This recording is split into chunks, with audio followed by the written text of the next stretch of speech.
Terwyl hulle afgeweer soos elke Sondag, baie welkom. Baie welkom terug aan die wat ons so lanklaas gesien het, wat op vakansie was. Ek hoop dit was lekker, ek hoop dit was goed. Ons het aangegaan met Van der Wildpark, hy is nog steeds op dieselfde plek wat hy is. Hy lyk nog dieselfde en ja, ek kom die ding agter lees daar. As jy in iemand se blinde kol by, is dit nou 'n gevaarlike ding eers. Jy agtergekom. Want as jy in sy blinde kol is en hy vat daai potrot so met 'n draai en dan moet jy weet, jy kry ander verf op jou kar met die wiel gaan. Nee, jy moet nou wakker wees. Ek sien 'n artikel oor motorfietsry en hulle sê as jy 'n motorfiets klim, jy een weet ek sal 'n motorfiets ry, jy bestuur nie 'n kar nie. Jy moet vir almal om jou dink. So ek wil net 'n bietjie raad gee van nou, as jy weer in jou kar klim, ry hom soos 'n motorfiets ry, nie soos 'n kar ry. Want jy moet versigtig wees, jy moet vir almal dink. Aan ons besoekers, nuwe gesigte, baie welkom hier by ons. Julle sal agterkom, ons is nogal raserig en ons raak opgewonde oor goed en so formeel, maar dis ons identiteit. Ja, sover. Ja, inleiding, goed as. Ons tema vanoggend is geleende tyd, geleende goedere. En dis baie waar oor wat het ek en jy, wat besit ek en jy, en hoekom het ek dit? Nou jong mense, hier sit 'n klomp van hulle, né? Hulle glo hulle lewe nog vir ewig, is dit nie waar? Hulle het nie lewenspolisse nie, hulle sal net die ouer gaan, né? Hulle is bekommerd oor niks nie, hulle gaan vir ewig lewe, hulle gaan op dit en dit en dit en dit doen. En daar's net nie einde aan hulle nie. Die tyd wat hulle nog voor lê in hulle lewe, maar daar's nog baie tyd. Ons hoef nie te bekommer oor goed is nie. Geniet die lewe. Dis ek reg, jong mense. Ja, dis nie waar nie. Ek was ook daar.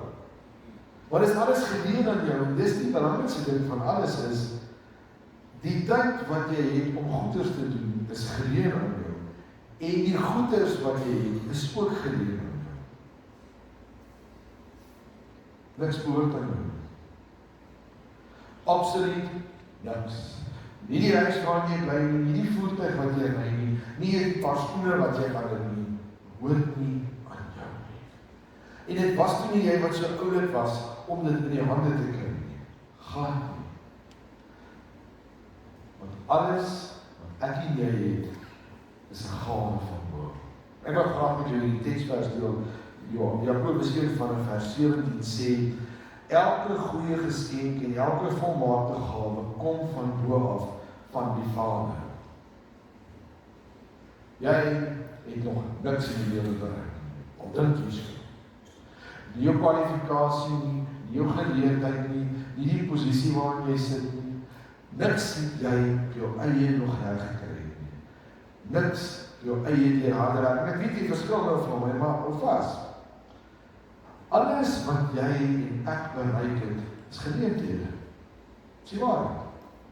Dis alles geleenthede wat God jou gegee het. Nou gaan jy sê, maar ek het baie goeders al uitgedink en goeders gemaak.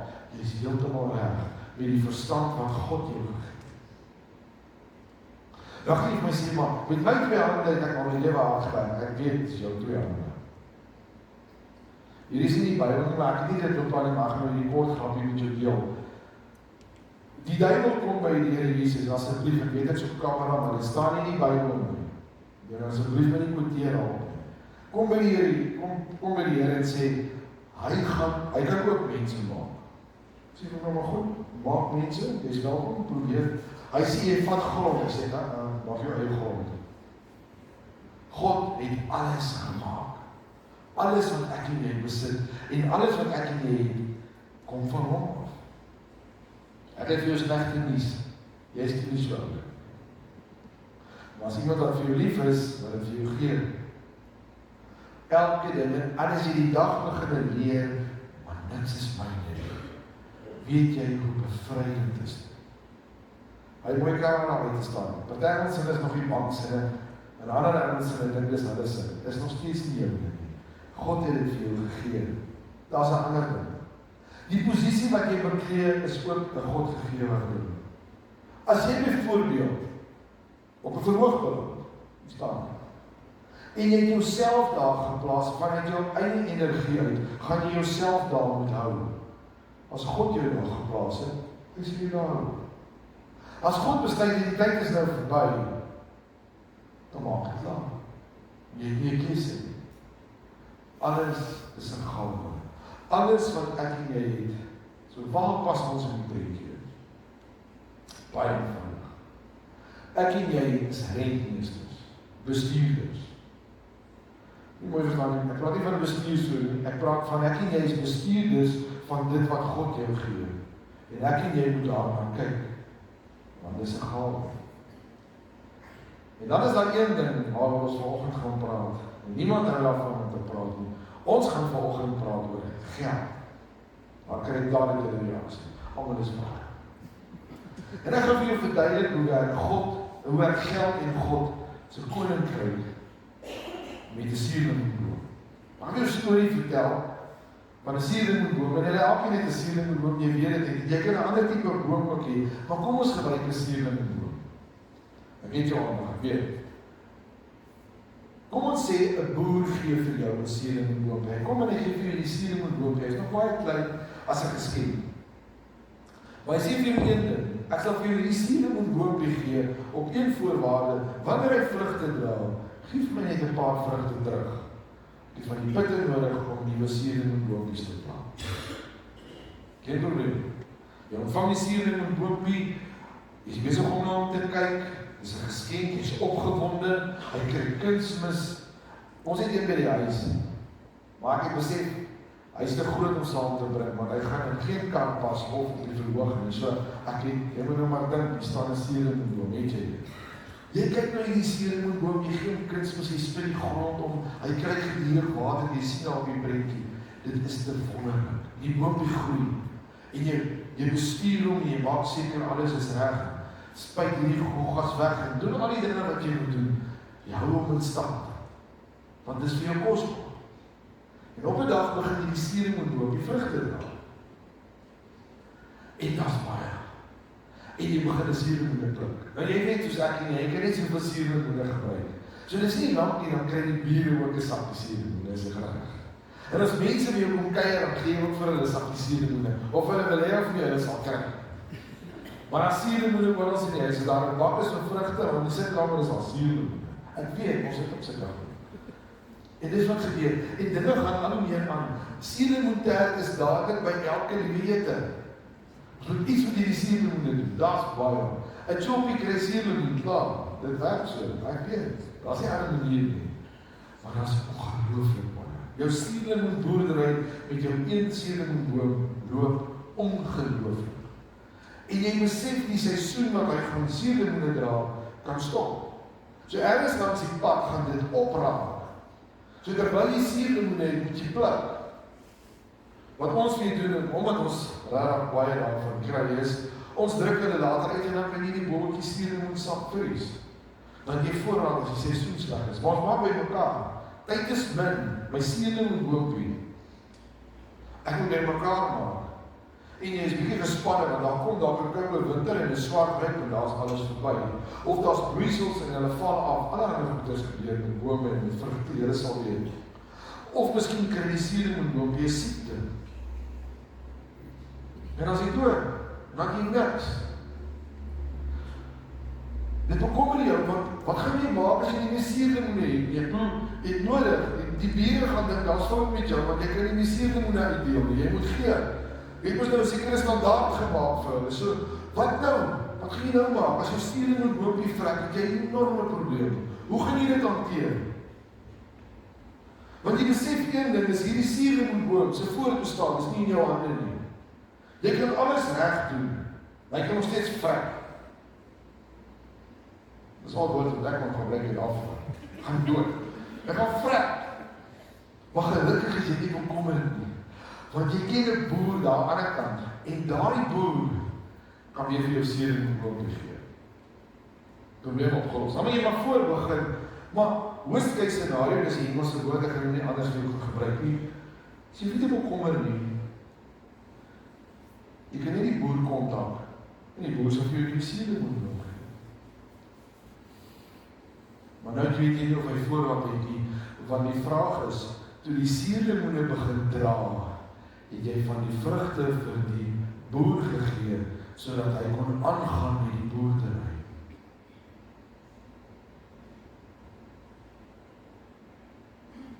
Nou raak die voortbestaan van die boompie in jou hande. Want jy het nooit vrugte vir die boer gegee om te sê, plant so lank nuwe suurlemoenbome, want nou vrek my suurlemoen.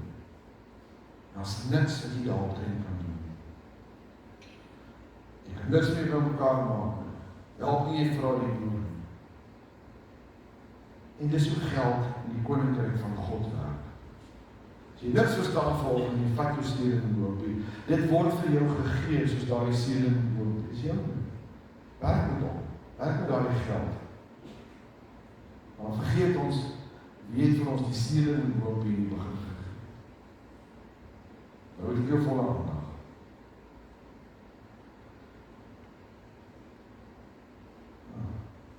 En die volgende ding is nou ons praat oor kerk bydra. En as iets wat ek wil verander en ek hoop ek kan 'n ander manier dink hieroor is dat ek persoonlik gee nie geld vir die kerk nie. Ek gee geld vir God. Die kerk is nie die metode om dit by die mense uit te kry wat dit nodig het. Kerk is 'n gebou. God is die ene vir wie daar bydraes gegee word. God is die boer wat nodig het om van daardie vrugte te kry.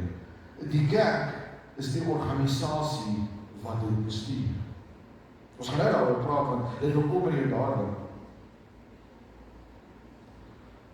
Want God gee opdragte oor wat moet ons doen met finansies. En ergens moet dit uitgevoer word. En dis waar ek en jy vanoggend sit. Ons sit by 'n plek waar die geld bestuur moet word. En ek weet hoe, eerste ding gaan nou wees, maar sê nie dit word nie reg bestuur nie, hou vas, gaan nou al die vrae antwoord. Ek ken al die vrae.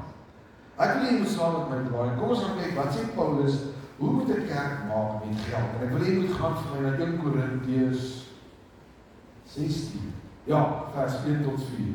Kom ons gaan kyk 'n bietjie, wat sê Paulus, en hoe werk hierdie geld besigheid in die kerk?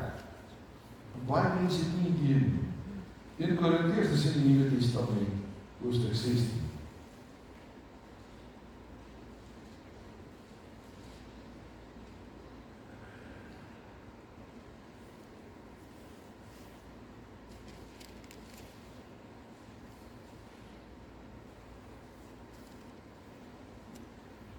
Kom ek lees vir ons saam.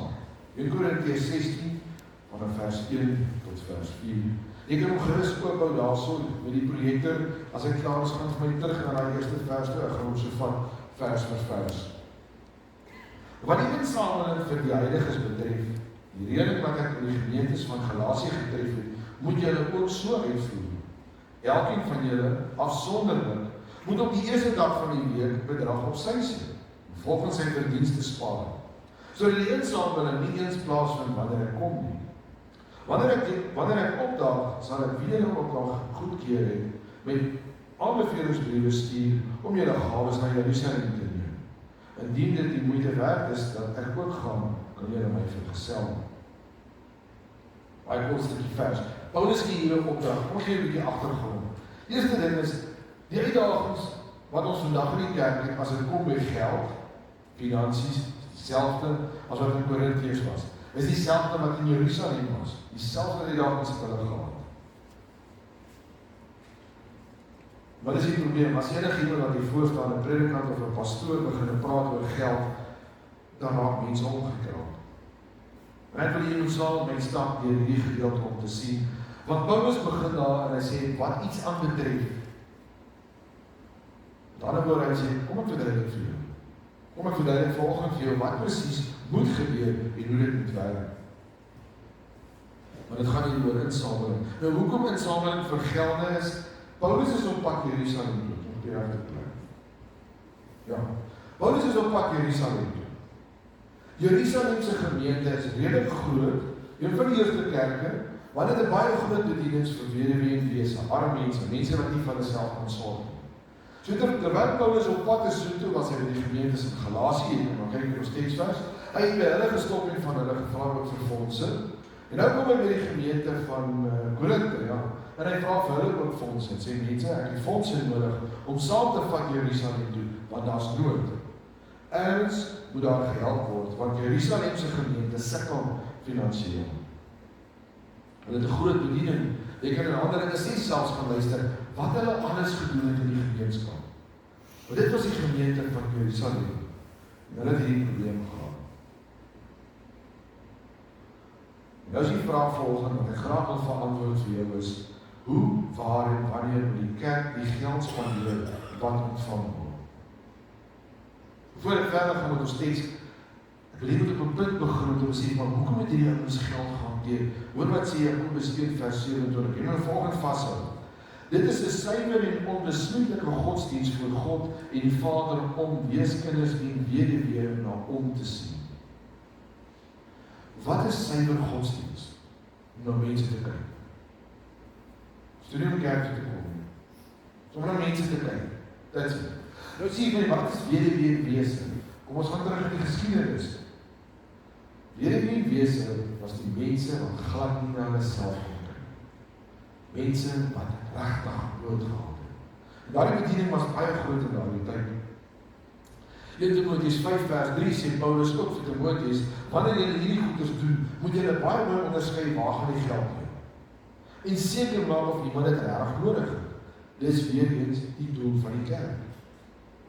Die belangrikste ding is, God gee jou opdrag, daar moet gekyk word na mense wat nood het.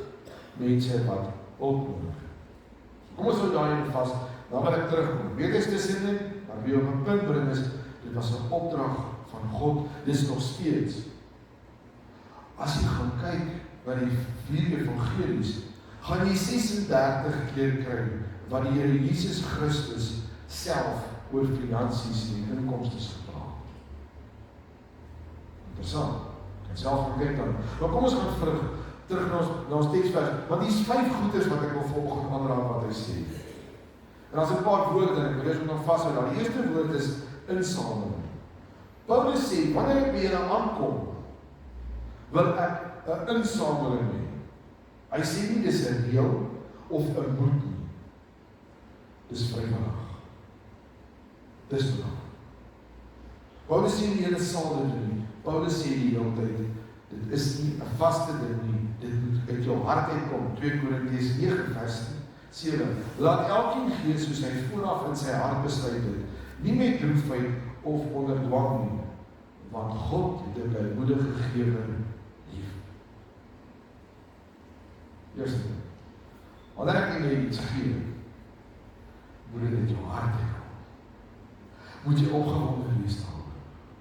Maar as jy nog nooit besef het nie, die dag toe ek dit snap, is deel van my aanbidding. God doen dit. Dis die eerste ding dan, moet 'n insameling wees, nie die insameling is vrywillig. Die tweede een is baie interessant, die tweede woord daar, lekker sterk en rooi, ek is nou by ander woord, afsonderlik. Elkeen moet gee, jy gaan nie ook wat ek wil vir jou sê nie, dis afsonderlik. Jy kan nie sê omdat my man 'n 10de gee vir die kerk, ek hoef nie te gee nie. Want jou man gaan nie eendag langs jou staan nie, hy gaan nie. Of as my vrou gee, dan gaan ek nie gee nie. Of my pa gee mos iets, dan hoef ek nie te gee nie. Wanneer jy voor God staan, staan jy so. Dis jou eie verantwoordelikheid. Ek kyk vir die kinders. Jou eie verantwoordelikheid. Dis afsonderlik. Jy kan nie op iemand anders se rug ry, want as jy op iemand anders se rug ry, om sekere goed in die koninkryk of in God te dien, dan moet jy hulle altyd saam met jou dra, hè? Dis nogal interessant. Jy moet hulle byvat. Ek onthou in die tyd voordat ek predikant geword het, moes ek gaan nagmaal bedien het, partykeer by jeugwag, maar ek wag ek nog nie, ek is nog nie 'n predikant nie. Toe spot ek eendag, ek sê vir Dominee Niels, die probleem wat ek het is, ek het nie 'n klein Niels te jaag om my hemsak te sit en saam te dra wanneer ek nagmaal moet bedien nie, om toesig te hou nie. Laat ons die goeders afhandel. Nou jy het nie iemand om die hele tyd saam te dra om te vat en te sê, maar jy hierdie besluit of hierdie besluit, die staan op jou eie, afsonderlik by jou. En dit gaan oor blijmoedig, dit is baie belangrik. Jy gaan dit op jou eie moet doen, elkeen per afsonderlik, want jy is verantwoordelik vir jou eie besluit. Ons kom by die volgende woord, hy gaan verder. Hy sê die eerste dag, Dit was die besluit wat Paulus geneem het, of 'n voorstel wat Paulus geneem het. Waarom die eerste dag? Waarom sou hy 'n spesifieke dag gemaak het daarvoor? Paulus het gesê, kry 'n stelsel in plek. Ek is op pad na julle toe, ek soek van julle fondse. Dit help nie in 'n skarrel die oggend voor die tyd en sê, nou moet ons 'n plan maak. Kry 'n stelsel, jy maar 'n week. Dit was hulle stelsel. Elkeen van ons het verskillende stelsels. Elkeen van ons verdien verskillende metodes vir ons inkomste. Maar dat daar 'n stelsel is, dat daar iets is wat konstant is, nie soos wat ek voel nie, of ek voel nou nie so nie. Ken jy jouself indink, as die Here die dag bid en hy sê vir jou, ek wil nou nie vandag was om dit te help. Reg?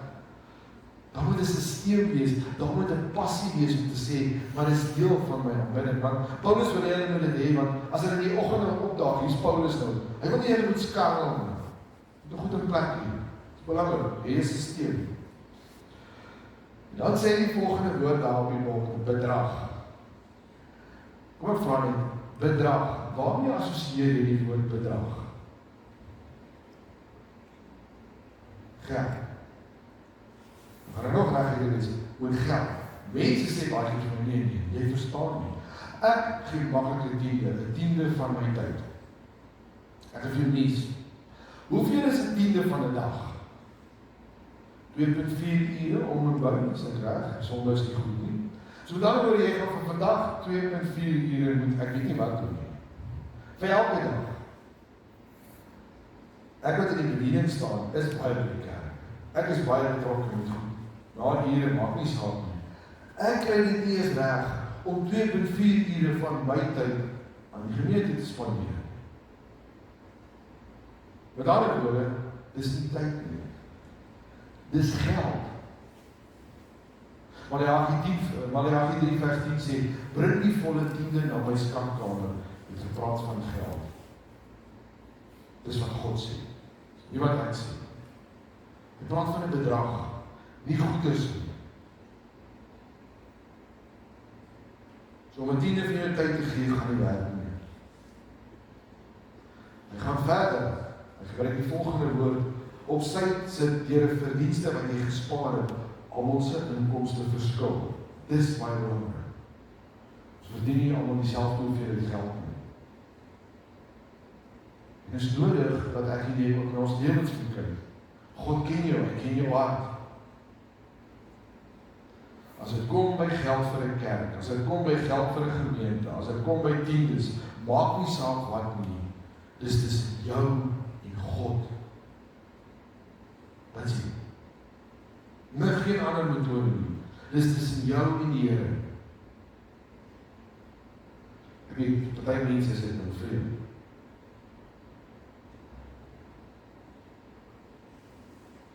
In my voorbereiding in die afgelope paar weke, het ek 'n klompie gesprekke met mense gehad, intentioneel, om te kyk wat se reaksie het kry. En dit was baie interessant. En 'n paar mense wat ek gekontak het, en sommer reg het gevra, sê netjie vir my, hoe gaan dit met jou? En jou kerk by daar, net 'n toets, en ons altyd, het 'n klomp mense vir my gesê, nee, jy verstaan nie. Ek gaan nie meer geld vir die kerk gee, net so goed ek verstaan. En die persoon vra nogal weer vir my, al meer as jy, as ek 'n hele paar. En ek wil dit net vir jou sê, want jy kyk mos op die bank staan. Nee, ek is 'n leraar. Ek is hier om die woord te bedien. Ek het vrede met jou inkomste. Ek het vrede met hoeveel geld jy vir die kerk gee. Dit pla my hoegenaamd nie. Ek het geen toegang nie. Ek kan nie eens inloop nie. As ek 'n sent wil hê, dan moet ek gaan na die minister van Finansies, daar sit hy. En ek moet gaan mooi vra, ek moet vir die kerkraad vra. Dis hulle reëls. Ek is nie God nie. As ek kom by jou finansies, in die koninkryk van die Here, gaan praat met hom. Dan sit vanaand by die Here se voete en sê, Here, in jou hele gebed wat jy het, so een stadium kan jy stop en sê, ek wil nou net vir Here, ek wil net vir u sê, ek is nou klaar. Ek is nou klaar. Hierdie geldbesigheid werk nie vir my. Sê dit vir hom, nie vir my nie. Dit verander niks in my lewe nie. Ek is nie God nie. Ek is nie die Here. Wie Korintiërs sê, weer 'n keer in vers 9. Jy moet gee wat in jou hart is tussen jou en God. God. Ek wil graag twee twyfelvrae, want jy het al die goeders gehoor. Wat maak jy hiermee? Dis baie duidelik dat die uitdagings wat hulle gehad het in Korintiërs was die maar dieselfde uitdagings wat ons het in sentraal gemeente.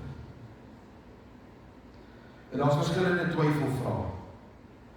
En ek wil graag vir jou een of twee twyfelvrae, wat jy weet jy sit met twyfel, wil ek graag vir jou antwoord, want wat maak ons hiermee? Hoe hanteer ons dit? Dis goed dat finansies na 'n kerk toe moet gaan. Dis goed dat die finansies moet gehanteer word. En die eerste vraag wat die meeste mense vra is, watter waarborg het ek dat die bydrae wat ek gelewer word, reg gespandeer word? Dis 'n goeie vraag. Wie sê nie dis die predikant se salaris? Dis 'n baie goeie vraag. Dis een van die grootste vrae wat mense altyd vra. Wie sê dis nie die ou en hy vat aan die einde van die dag die geld in sy sak? Ek hou daarvan. Dit is goed om vrae te vra. Ons gaan terug, die tekst wat hulle vir jou gesê het, goeie godsdienst is om na wederwee en wese te kry. En dit is belangrik. Hoe weet jy is by 'n goeie gemeente wat doen wat die Here wil hê? Jy kyk hoe spandeer hulle geld. Jy kyk wat is vir hulle belangrik. Jy begin dat, dis baie belangrik. Nie 'n goeie orkes speel of 'n mooi praat jy ou hier voor nie. Nee. Gemaak seker wat word met God se middele gedoen. Dis jou verantwoordelikheid. Dis my verantwoordelikheid net soveel.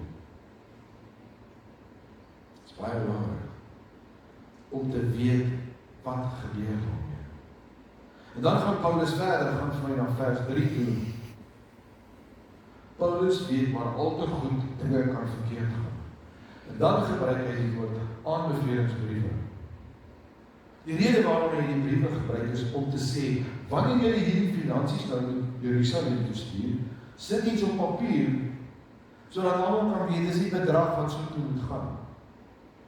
En hy het selfs so ver gegaan as hy sien in vers 4, dan sê, kry sommer iemand om my te vergesel, om te kyk wat aangaan. Dis 'n bietjie minder as 2000 jaar terug, dieselfde uitdagings wat ons vandag het, is waarmee ons sit. Paulus maak seker, daar's kontrole. Die eerste ding wat belangrik is vir my en jou is, want ek en jy moet sorg dat daar kontrole is, want ek en jy het 'n verantwoordelikheid teenoor God. Dan het ek en jy verantwoordelikheid teenoor mekaar. Want dis ons gemeente. Dis ons plek wat ons vir ons reg gekry het, sodat ons op 'n Sondag het wat ons hier het. Dis ons plek wat ons gebruik, sodat ons kan funksies hou, saam kuier, saam kan eet. Dis daar vir die gemeenskap van die gelowiges.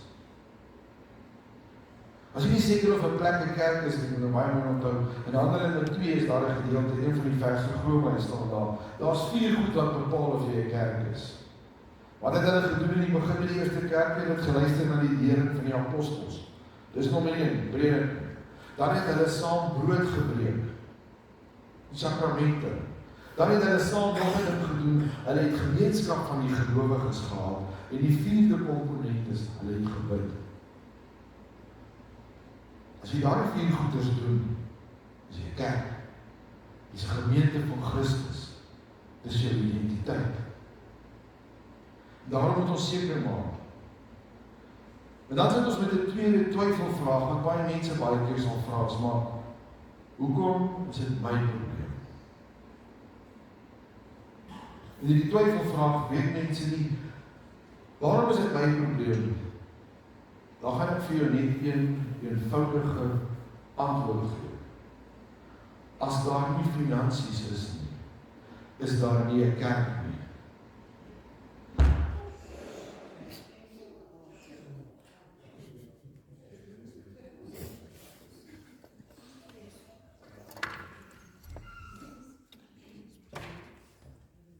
Dis baie eenvoudig. Daar kom 'n tyd en 'n plek in 'n gemeente, en ons het dit al voorheen gesien, dat gemeentes aan die einde van die dag op 'n plek kom waar dit gebeur. Wat dan? En jy vir ons die krag gaan sit. Dis al 'n bietjie lig. nou 'n tydjie vat om die klanksysteem op te kry. Ons hoop die orgel sal nou weer aangaan. Dit is 'n vreeslike klomp werk op 'n Sondagoggend. Dit vat so 'n halfuur, so nie wat nie hastig wees. Dit vat so rukkie om alles nou weer in die gang te kry. Dan het ons weer ligte en rekenaars.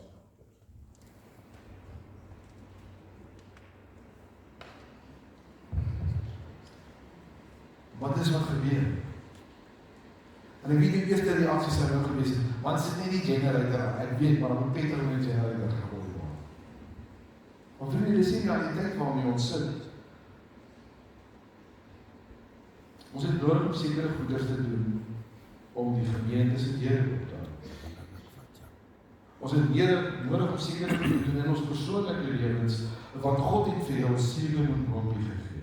Of 'n appelboompie, dis vir jou. En hy het gesê, hier is iets vir jou. Dis jou inkomste. Gee dit vir jou. Toe jy wat so wonderlik is. Jy maak seker, alles wat jy nodig het, het jy. Maar as 'n gedeelte wat teruggaan na God toe, sodat hy die weduwee en wese kan versorg.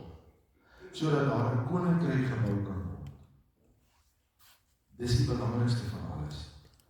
Want dis 'n opdrag van God. Nie van die kerk raak of van my nie. Hierdie is 'n ernstige saak as dit kom by jou aanbidding. Want wat was die teksvers wat hy gesê het in die begin? 'n goeie aanbidding en 'n geloof in 'n gemeente is om te sorg. Dis die belangrikste. As daar nie suurlemoenbome is nie, kan ons nie suurlemoene pluk om vir die mense goeders uit te deel nie. Dan gaan dit ons niks help nie.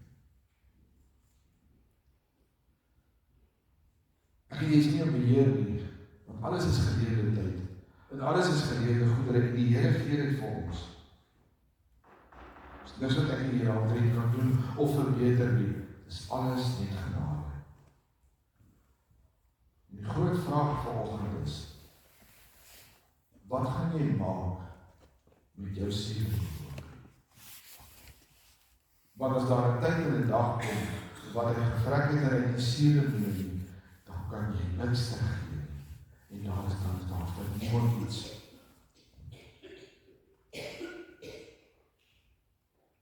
Amen. Kom ons bid saam. Here, ons word stil voor U vanoggend en dan besef ons is maar net kinders van 'n almagtige God.